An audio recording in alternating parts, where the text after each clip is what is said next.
ஒரு சமயம் புத்தர் ஆனந்தாவும் தெருக்கள் வழியே யாசகம் வாங்குறாங்க சாப்பிட்றதுக்கு. அப்போ ஒரு வீட்டம்மா வர்றாங்க, செம்மையா திட்டுறாங்க.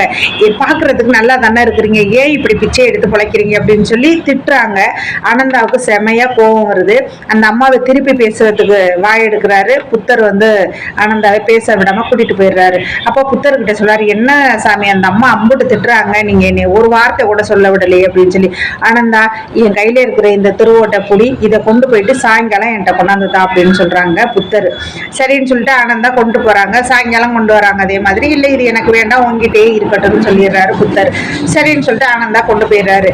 நைட் புத்தர் ஆனந்தாட்ட கேட்கிறாரு, இப்ப இந்த திருவோடு யாரோடது அப்படின்னு. அதுக்கு ஆனந்தா சொல்றாரு, குருவே இதை நான் உங்கள்கிட்ட கொடுத்தேன், நீங்க வேணான்னு சொல்லிட்டீங்க, அதனால இப்ப இது என் கையில இருக்கு, அதனால இது என்னோடதுதான் அப்படின்னு சொல்றாரு. அதே மாதிரிதான் அந்த அம்மா சொன்ன வார்த்தைகளை நாம காதுல வாங்கல, அது அவங்களுக்கே போய் சேரும் அப்படின்னு சொல்றாங்க. அப்பதான் ஆனந்தாவுக்கு புரியுது.